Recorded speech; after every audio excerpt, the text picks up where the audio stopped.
вакви високи температури, како што на нас луѓето ни треба разладување, така им треба и на животните, се разбира. Токму по тој повод решивме да ја посетиме зоолошката градина во Скопје, да дознаеме како се разладуваат животните во овој летен период и какви се услови бараат всушност, односно соодветни услови им се потребни во ова пеколно жешко време. Ово утро во зоолошката градина не пречека мојот драг гостин Војо Иванов. Добро утро и добро дојдовте повторно во нашата утреска. Дежурен чувар од зоолошката. Ако не се стопиме во овој линк до крајот на линкот, добре. Никако не може да се разладат на овие 40 степени. Верувам дека голем дел од животните, исто како и ние луѓето, има навистина комплицирано и тешко. Доброто е со овие животни кои што веќе живеат во зоолошка е тоа што имаат до некаде ајде избор, нели, имаат затворено живеалиште кое што повеќето од нив се климатизирани, дел од нив се направени во сенка, но и постојат животни или живеалишта кои што навистина и за нас се на рак рана, како на пример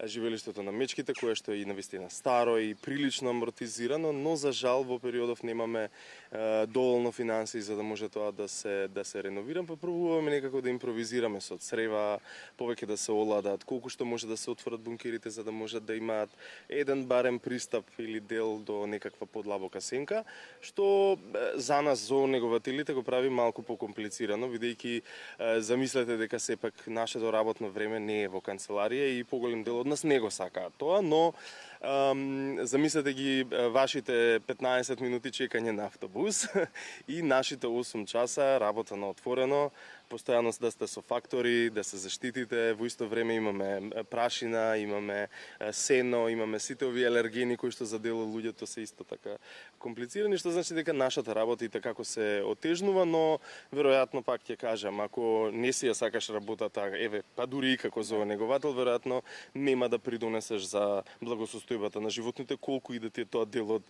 договорот на вакви пеколни високи температури. За дел од животните многу е поедноставно, да речеме, не знам, за приматите, па дури ете и за слоновите, за хипото, дел од нивната регуларна диета што ја добиваат во текот на годината, во текот на летото особено, знаеме да ја ставиме некогаш во вода, па да ја замрзнеме во нашите комори и да ја искористиме да биде како еден вид на сладолед за животните, со тоа што тоа во овој наш зоотерминологија ќе го наречеме enrichment или занимација на животните, бидејќи знаете како во природата не е секој ден велик ден и немаат пристап животните до таква количина и квалитет на храна.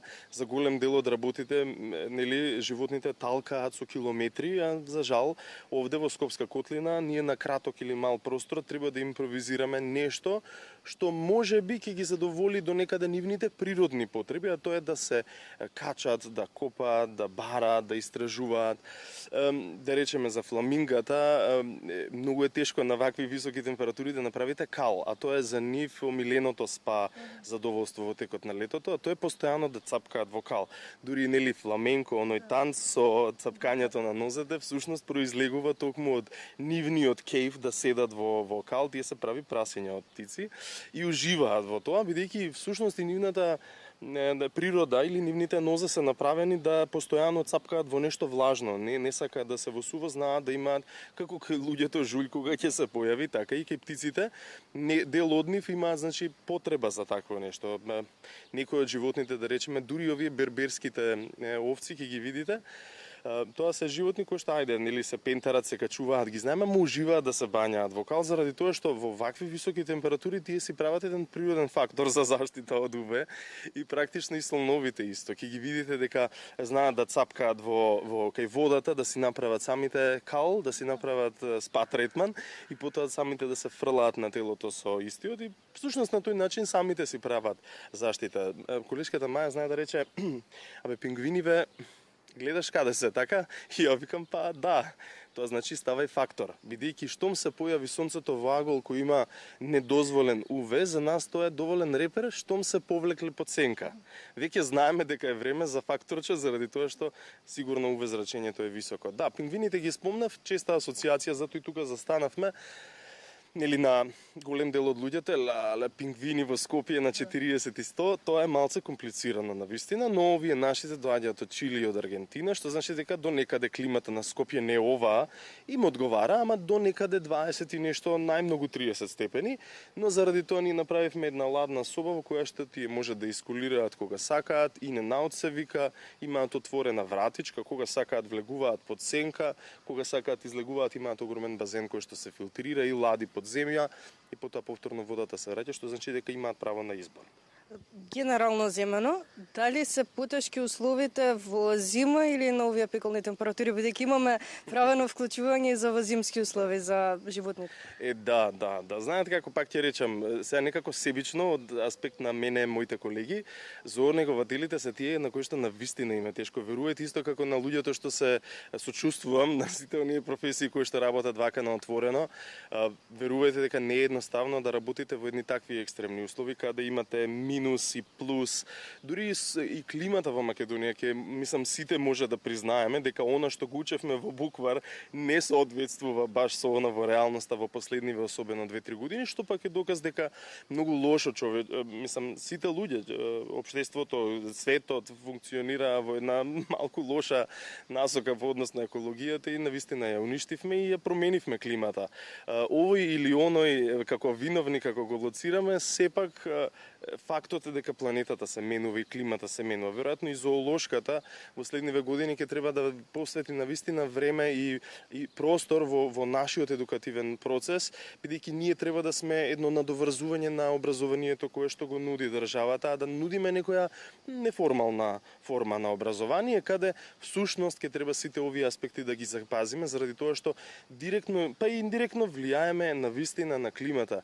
Нашата цел во иднина ќе треба да биде да не само емпатија кон животните, ќе треба и кон природата, бидејќи тоа е просторот каде животните живеат.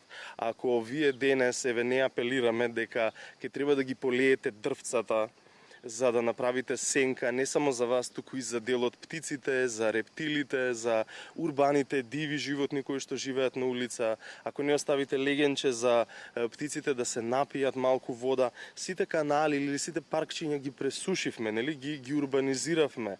Нашиот брутализам по однос на урбанизмот постави бекатони, бетони и асфалти на вистина секаде и ние со тоа само ја зголемуваме температурата, особено во урбаните средини.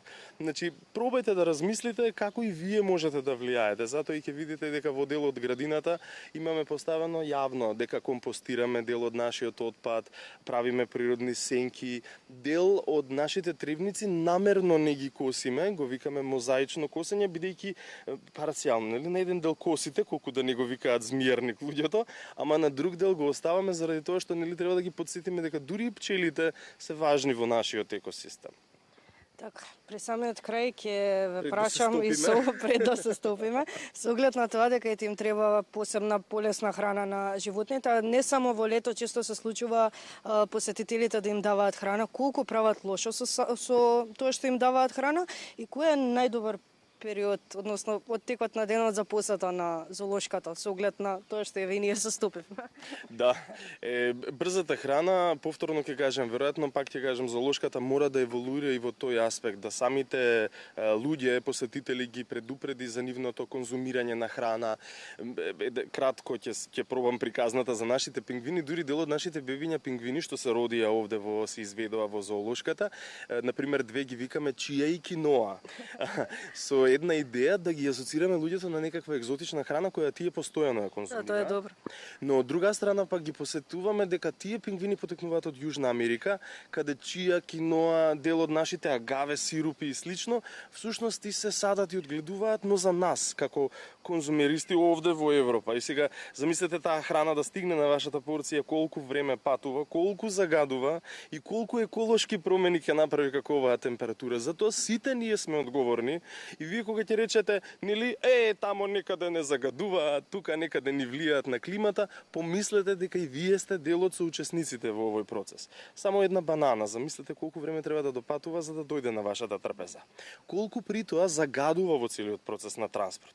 Всушност затоа и ги дел од нашите приказни со животните гледаме во иднина да ги фокусираме повеќе на таа еколошка свест за да ја развиеме, бидејќи секој од посетителите сакаме дома да си појде со некаква порака. Еколошка за дел од своите навики кои што може да ги промени, бидејќи целокупно или пак ќе речем како општество сме одговорни да ги промениме истите. Климата или природата секојдневно не предупредува. Да не заборавиме дека голем дел од природните ареали секако летово ќе ги изгубиме заради овие екстремно високи температури. По однос на кој период од денот е најубав, веројатно утринските пробете да ги искористите часови некаде. Сега можев да забележам луѓе за тоа. Да, пар луѓе кои што се некоја локална публика тука што претрчале од центар, веројатно, ама гледајте да биде тоа помеѓу 9 и 10 часот и веќе веројатно втората на залезот е некаде после 17 часот. Се стопивме. Да, јас можам тоа да го потврдам дека овој период е краен за посета. Ви благодарам многу што не пречекавте. Нема проблем, повелете пак. Се надевам во попријатна клима. Се надевам и јас во попријатна клима, ќе уште еднаш ќе дојдеме и ќе ви ја пренесеме атмосферата од зоолошката градина, а јас се разбира овде ве поздравувам и се гледаме повторно утре во новото издание.